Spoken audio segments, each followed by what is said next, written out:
If you fellas haven't heard the story about how Kevin Bieksa made the NHL by winning a bar fight, then sit down, relax, grab a beer, and enjoy, because this story is wild and it's confirmed to be 100% true. So it's 2003.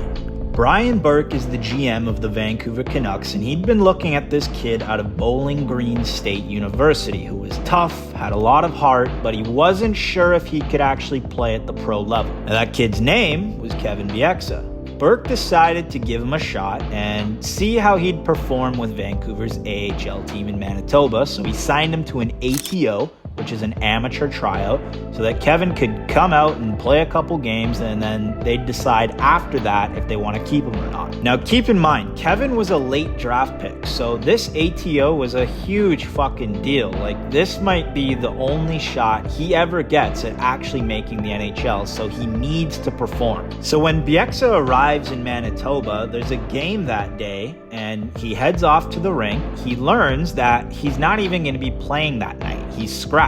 And so he just ends up watching the game kind of like, well, fuck me, man. The game ends and he's hanging out in the dressing room with the boys, and some of the guys decide they want to go grab drinks at Earl's. And they ask Kevin if he wants to join, considering he's the new guy, he doesn't know anyone, so this might be a good chance for him to gel with some of the fellas. So the group is Bieksa, Eakins, Koltsov, and Fedorov, plus Fedorov's billet dad, who all head off to Earl's. And the boys walk in, and it's absolutely packed, so they got to sit at separate tables. Kevin gets seated at this high-top table with Fedorov and his billet dad, while the other fellas are at another table off to the side. They're sitting for a few minutes, and then the waitress comes by, and Kevin orders a rum and coke, and he's just chalking it up with Fedorov, enjoying himself. Waitress comes back, and she gives him the rum and coke, and he's kind of like stirring his drink. You know how you do that when you've got a drink with ice in it and a straw? And by accident, he ends up flipping an ice cube out of his drink, and it hits Koltsov in the back, who is at that other table with the other guys off to the side, maybe 5 feet away. So Fedorov, the guy who Kevin's been talking to, sitting at the table with him, immediately starts losing it, saying stuff like, "What the fuck are you doing, rookie? What's wrong with you?" Shit like that. And Kevin, who just arrived in Manitoba, he's just met these guys, and he genuinely didn't mean to flip an ice cube at Koltsov, goes, "Shit, sorry man, it was an accident." But Fedorov doesn't care. He's absolutely pissed, and I don't know if he had a bad game or he just wanted to give Kevin a hard time because he's a rookie, but he would not let it go. And he ends up standing all in Kevin's face saying shit like, "What the fuck's wrong with you? You're an idiot, you stupid rookie," just trying to make Kevin feel like shit. So at this point, as anyone would be, Kevin's starting to get kind of rattled. So he tells Fedorov, "Sit down and relax or I'm gonna knock you out."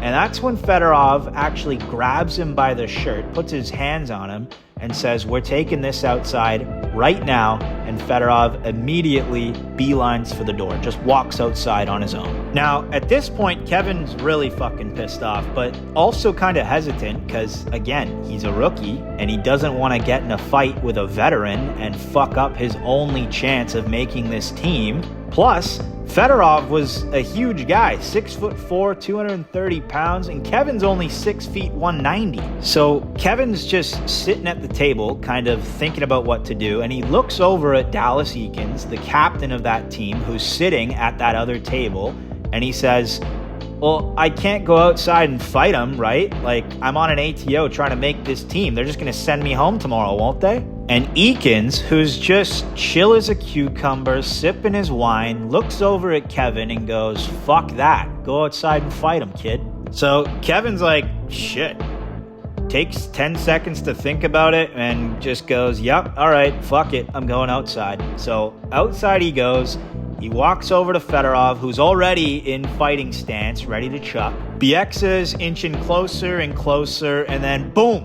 Clocks him with one punch, cuts him open, and Fedorov is now lying on the ground outside the Earl's parking lot, out completely cold, and mission accomplished for Kevin. So he walks back inside, and Dallas Eakins, the captain, who just told him to go fight, didn't even go outside. He didn't even go watch the fight. He just stayed at the table sipping his wine, and he's watching Kevin walk back in towards his table with kind of this half smirk on his face. So Kevin sits down and goes, well, I knocked him out, so they're going to send me home tomorrow. It was nice knowing you fellas, sort of thing. And Dallas just goes, kid, you don't know who our boss is. They're going to fucking sign you tomorrow for that. And Kevin, who can't really tell if he's being serious or joking, just kind of like smiles and nods like, yeah, okay, all right. So fast forward to the next morning, Burke, the GM of the team, wakes up, and usually when something like a suspension or a misconduct happens, Burke, being the GM, would get a fax, so he'd know about it pretty quick. So Jeff Tambellini, one of Burke's guys, gives him a call that next morning and goes, hey, we got a problem. And Burke goes, what? I looked at the game sheet. I didn't get a fax. We don't have a problem in the game. And Tambellini goes, well, it wasn't in the game. It was after the game. And Burke's thinking, oh, fuck. Did someone get into it with the refs? Tambellini goes, nope, better than that.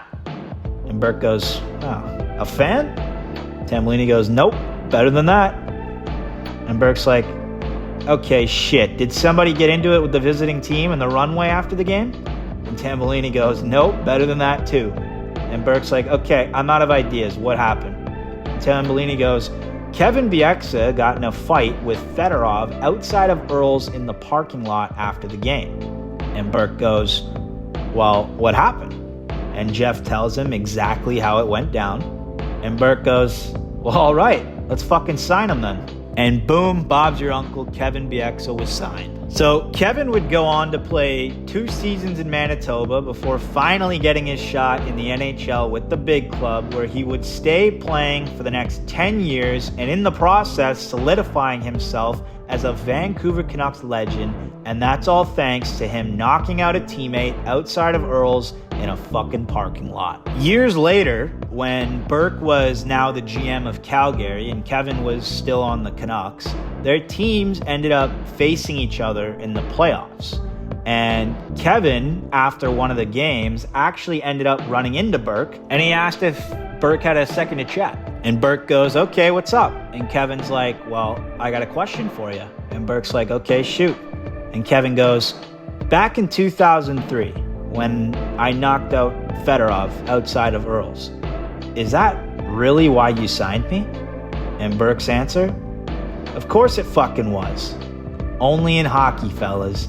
If you liked this story and you want to hear more crazy hockey stories just like this one, hit that fucking subscribe button, because we post a lot of these fellas, and the more of you that subscribe, the more I have motivation to actually fucking do this, okay? I want to see comments down below, and I want you guys to give me some ideas of what stories we should tell next.